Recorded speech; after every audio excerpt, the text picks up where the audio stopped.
El beato Anacleto González Flores nació en Tepatitlán, Jalisco, el 13 de julio de 1888. Con ayuda de un sacerdote cercano a su familia, cursó el bachillerato en el Seminario Auxiliar de San Juan de los Lagos. Allí también estudió religión, historia, latín, griego, filosofía, matemáticas, francés, sociología y astronomía. En San Juan de los Lagos fundó la Falange de la Patria, una organización cívica a la que un centenar de estudiantes se afiliaron con el objetivo de fortalecer a México con un ejército civil a fin de evitar la tiranía del gobierno persecutor de la fe. Luego de 4 años en San Juan de los Lagos, cambió su residencia a Guadalajara para estudiar leyes. Allí ingresó a la Asociación Católica de la Juventud Mexicana en el año de 1916. Bajo el gobierno de Plutarco Elías Calles, como presidente de la República, la persecución religiosa fue abierta, cruel y sangrienta, ante lo que muchos sectores mostraron oposición y rebeldía, formando grupos armados como los cristeros. Como Anacleto González Flores era considerado el líder seglar del movimiento católico en Jalisco, el 1 de abril de 1927, los federales entraron con violencia a la casa de la familia Vargas, donde se encontraba escondido, para arrestarlo, y después de torturarlo, lo mataron. El 20 de noviembre de 2005 fue beatificado por el cardenal José Saraiva Martín, entonces prefecto de la Sagrada Congregación para las Causas de los Santos bajo el pontificado de Benedicto XVI. Y continuamos, queridos amigos. Sigo conversando con Mauricio Guízar, sobrino de San Rafael Guízar y Valencia, sobrino de un santo, a ver que se me pegue la santidad. Con Luis Gerardo Islas y con Gerardo Xicoténcatl, ambos los 3 miembros integrantes y activos de la Guardia Nacional Cristera. Y estamos hablando sobre la persecución, la segunda persecución religiosa en México. ¿Ustedes están de acuerdo en que se hayan tomado las armas para defender la fe? Hoy, a casi 100 años de distancia de los acontecimientos, ¿qué opinan? Yo creo que hay que hablar de todo el contexto, porque había muchas organizaciones católicas de laicos que participaron. La ACJM, la Acción Católica, la Liga para la Defensa de la Libertad Religiosa, y todos ellos hicieron muchas acciones económicas, de boicot, de tratar de hablar con los diputados, de hablar con la gente del poder para evitar esta persecución y la aplicación de estas leyes tan injustas que restringían muchos derechos humanos. Hubo mucho trabajo previo y cuando se agotó y seguía la mancillación de las cosas más queridas, amadas por los católicos, algunos católicos pues tomaron esta medida extrema. Por supuesto que la guerra siempre tomar las armas y matarnos entre hermanos, siempre es algo que no se quiere. Sin embargo, hay que ver el contexto. No agarraron las armas al principio, lo agarraron una forma de defender esa libertad y eso más preciado y querido que era la fe, fue el gobierno orilló, porque si a ti te están matando, tendrías que defenderte. La respuesta propia genérica es sí. No. Es el mal menor, optar por el mal menor. Es el principio de la llamada guerra justa. Más que una guerra justa es defenderse de una agresión. Defenderse de una agresión y de la destrucción moral de la nación. Yo quisiera compartir un pensamiento de San Anacleto González Flores que resume la esencia de aquella época y de lo que estamos viviendo ahorita. Dice él, la revolución debe ser moral o nada. La libertad es un prerequisito de la dignidad humana, pero una libertad ganada por el arrojo y conservada por el honor. La libertad, dice San Anacleto, consiste en creer y en la oportunidad de creer. Orar para que todo un pueblo no caiga en el número de los pueblos muertos, para que no sea un pueblo muerto ni una nación muerta, para que no se apolille ni se pudra en espíritu ni en la muerte eterna del infierno. Entonces, San Anacleto y la Liga y la ACJM, la Acción Católica, buscaban una solución pacífica. Pero una rama de ellos se separó y dijo, no nos queda otro más que tomar las armas porque nos están dando en la torre. Nos vamos a quedar sin patria, sin sacerdotes, sin libertades, sin familia, porque hasta nos están matando en los templos. Pues miren, ahí está otra vez Marisa O'Farrill. El gobierno necesitaba necesitaba matar a un sacerdote públicamente y lo hicieron. Y Marisa viene a hablarnos de él. Mire. Les saludo nuevamente, queridos amigos, ahora para presentarles una breve hagiografía del padre Miguel Agustín Pro, quien fue fusilado injustamente sin acusación alguna y sin juicio por el gobierno persecutor. Sus restos reliquia se conservan en la iglesia de la Sagrada Familia en la colonia Roma de la Ciudad de México, y su vida y martirio son valiosos ejemplos del amor a Cristo y a la iglesia. En 1927 mataron al padre Pro en la Ciudad de México. En el patio de la estación de la policía lo fusilaron, luego de tenerlo prisionero por 6 días, cuando la policía al mando de Roberto Cruz tenía facultades plenas. Allí murió Miguel Agustín Pro, sacerdote jesuita. 10 días antes de su martirio, el 13 de noviembre de 1927, en plena persecución religiosa desatada por el gobierno contra el pueblo de México, por su fe, 4 inconformes con la policía antirreligiosa decidieron matar al presidente Álvaro Obregón. Ellos eran Luis Segura Vilchis, José González, Juan Tirado Arias y Nahum Ruiz.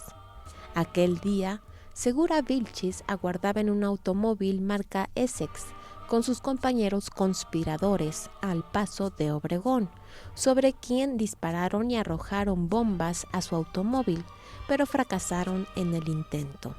En las investigaciones, la policía encontró que el Essex había pertenecido a Humberto Pro, hermano del padre. Este hallazgo les permitió aseverar que los 3 hermanos Pro, incluidos Roberto y Miguel Agustín, eran los responsables del atentado. Los capturaron el 17 de noviembre. Cuando Segura Vilchis se enteró de que se estaba inculpando a 3 inocentes, se entregó como único responsable, pero Obregón tenía ya en sus manos el instrumento para escarmentar a la iglesia, atemorizar al pueblo y vengarse de un sacerdote que había ejercido su ministerio en la clandestinidad. Si el padre Pro hubiese sido responsable del atentado, con gran promoción se le habría entablado un juicio público, pero como no se podía condenar a un inocente, se decidió fusilarlo sin previo juicio y adelantando la hora de la ejecución para evitar cualquier acción legal en su favor. Miguel Agustín Pro Juárez había nacido el 13 de enero de 1891 en Zacatecas. Ingresó a la Compañía de Jesús a los 19 años y tuvo que concretar sus estudios sacerdotales en Estados Unidos y en Europa, pues la persecución en México lo impedía. Fue ordenado sacerdote en Bélgica en 1925 y enviado a México por su frágil salud. Llegó en el peor momento de la persecución, con las iglesias cerradas y con prohibiciones de celebrar la misa, incluso en casas particulares. El padre Pro tuvo que disfrazarse para poder ejercer el ministerio sacerdotal. El 23 de noviembre de 1927 lo fusilaron con los brazos abiertos en cruz. Antes había rezado de rodillas, ofreciendo su vida por México. Juan Pablo II lo beatificó el 25 de septiembre de 1988 y pronto será canonizado. El padre Miguel Agustín Pro, que por supuesto él nunca tomó las armas, pero fue pasado por las armas. Miren, ay Dios, nuestro Señor Jesucristo le dijo a San Pedro en el huerto de Getsemaní, baja la espada, cuando lo aprendieron, ¿no? Hasta le pegó la oreja al criado de su Malco. Baja la espada. Y desde entonces nos queda la consigna de que la iglesia no puede tomar las armas. Sin embargo, un papa como Julio II andaba a caballo y vestía armadura y con la espada en la mano y en la otra mano el Santísimo Sacramento. Y mucho se le ha censurado a Julio II, que por cierto es quien le pidió a Miguel Ángel decórame la Capilla Sixtina, no más. Se le ha censurado a Julio II esto que hizo, pero no podemos juzgar con criterios de hoy, acontecimientos del pasado.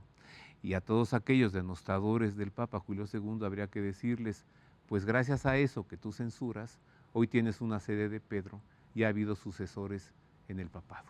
Son cosas que hay que pensarse y por eso hemos querido presentarle este programa hoy, para que usted conozca y se haga una idea y se vaya haciendo un pensamiento de qué sucede cuando a un pueblo se le persigue. ¿Qué sucede cuando a un pueblo se le persigue? En su fe. No, pues como decíamos el programa pasado, el gobierno tocó las fibras más íntimas, los sentimientos más íntimos, la identidad cristiana, humana y cultural del pueblo, y la gente brincó, porque ya no era tan solo una agresión de ideas, sino agresión física. Era la voluntad de un solo hombre, el capricho de un solo hombre contra 12 o 14 millones de personas. ¿Y si la historia se repitiese? Pues cíclicamente se va repitiendo algunos errores. Si de errores. pronto estuviésemos ante el capricho de un solo hombre, ¿qué sucedería? Pues tenemos que exigir nuestro derecho. A ver, Gerardo. A ver, Luis Gerardo. Por supuesto, claro, mire. Ahí, por ejemplo, creo que hay una característica del cristiano. Suena fea la palabra, pero es ser perseguido, por supuesto. Sí. Y otra, hablando en el término de la... Bueno, ve al fundador, por supuesto, perseguido hasta la crucifixión, ¿no? Así es, por supuesto.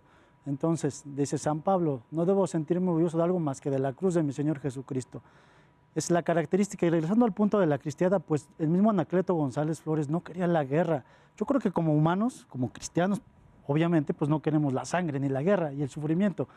Pero como bien dice nuestro hermano Mauricio, por supuesto que cuando decía mi abuelito, ¿no? Vulgarmente, de que lloren en mi casa, que lloren en la suya. Y creo que ese fue el punto, porque le tocaron... ¿Otra vez cómo? De que lloren en mi casa, que lloren en la suya. Creo que ese fue el punto, Roberto, que tocaron lo más preciado, ¿no? Que es la fe. Yo siempre he dicho que la fe no es traer una cruz, ni decirnos cristianos, sino es aquel que vive su fe, proyecta su fe, incluso defiende su fe como el tesoro más preciado, incluso con su vida, como lo hizo San José Sánchez del Río. Así o más claro, eso es lo que sucede cuando a un pueblo se le persigue en su fe. Vamos a cambiar un poco de tema para conocer qué es lo que nos dice Dios hoy, en este domingo, en el Evangelio. Esto nos dice.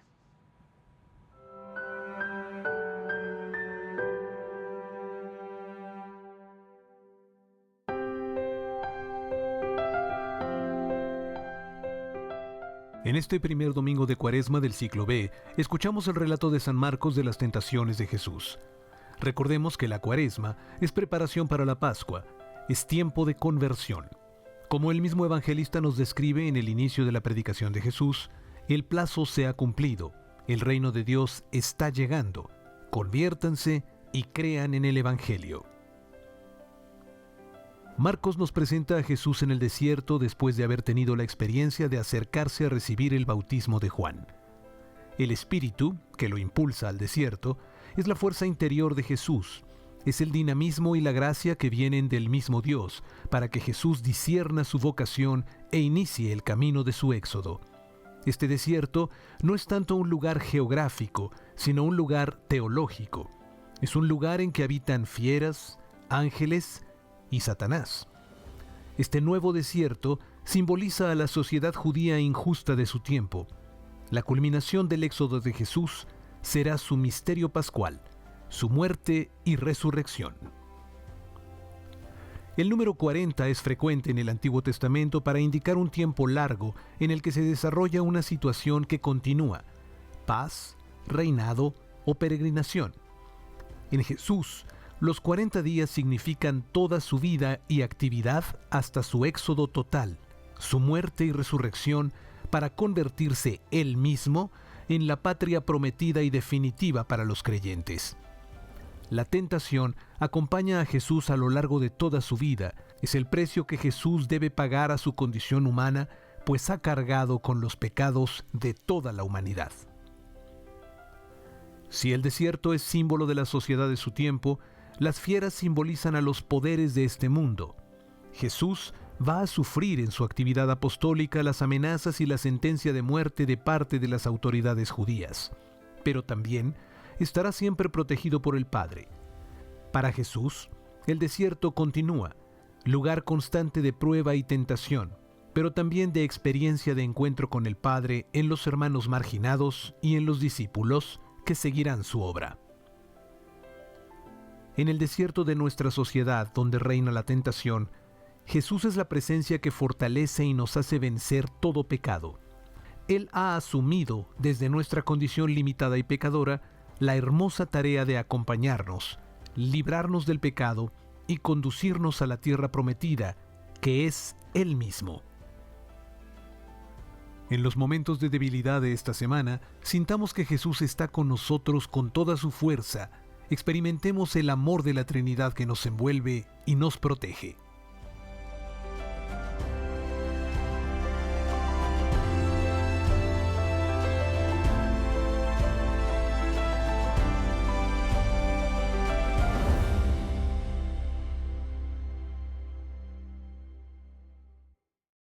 Ahora ya sabemos qué nos dice el Señor. Ya podemos ir a misa, escuchar la homilía y saborearla más. Vamos acercándonos a conclusiones, queridos amigos. México fue perseguido en su fe a inicios del siglo XX, en los años 20. Y hubo un rebrote, una segunda persecución en los años 30. Se lo hemos presentado. Ese es el resumen histórico. Vamos ahora al cierre, al editorial pues de cada uno, a sus conclusiones. Gerardo. Por supuesto que la persecución sigue, mi querido Roberto. Ándale. Es metafísica, es ideológica con el aborto, hay que decirlo claro, con la ideología de género, con la mentada eutanasia, con la aprobación de tantas leyes, creo que son, aparte de naturales, de antinaturales, anticristianas. Y creo que eso tenemos que decirlo claro. Y por eso decía que es la característica del cristiano, que es defender la verdadera fe, que es la fe de nuestro Señor Jesucristo. Y yo creo que con eso nos podemos... Y de ese levantamiento armado cristero que ocurrió, ¿qué concluyes, Gerardo? Claro, por supuesto. Yo creo que nos deja una herencia que nosotros tampoco es nuestra. Nos deja un tesoro que la debemos solamente de pasar a nuestros hijos. Y creo que son los valores cristianos. La heroicidad, que es un valor. La heroicidad, y sobre todo nos deja, yo creo que una gran herencia cultural para que podamos preservarla junto con nuestros hermanos, porque ya casi hay muy poquitos pero hay que preservarla. Mauricio Guízar, ¿qué concluyes? Pues me llama la atención, por ejemplo, hace poco más de un año, cuando quisieron cambiar algunas leyes en Francia, toda la gente salía a la calle a reclamar.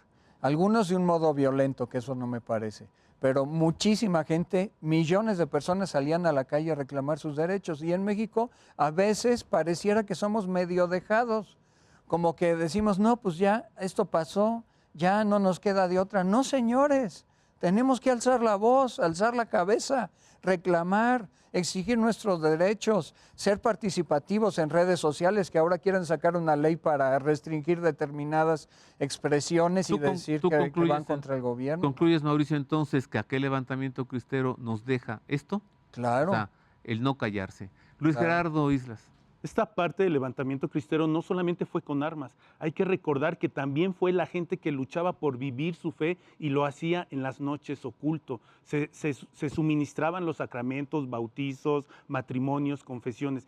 Ahí también hubo una lucha no armada que el gobierno estaba atacando. Y aquí la bendición de la época cristera, de esta cristiada en México, que es el ejemplo de valor, de entregar su fe, de ser congruentes. Y Hoy creo que también estamos llamados a eso, a que nosotros los laicos salgamos a la calle a cambiar el mundo, a no permitir esta guerra, esta mancillación contra los derechos humanos, la vida y para que este grito de Viva Cristo Rey realmente se escuche en todos los rincones de Viva Cristo Rey y Santa María de Guadalupe. Viva. Muchas gracias, Luis Gerardo. Gracias a los tres juntos, nos han dado muy buen contenido en el programa y gracias a cada uno de ustedes en lo individual. Pero particularmente, querido público, muchas gracias a usted por el favor de su escucha, por el favor de su atención. A nombre de la producción de este programa, El Don de la Fe, y el personal técnico, el staff de El Heraldo TV, le deseamos una feliz semana y oiga, como siempre, Dios le guarde y viva Cristo Rey. Viva Cristo Rey, Santa María Guadalupe. Ahí está. Gracias.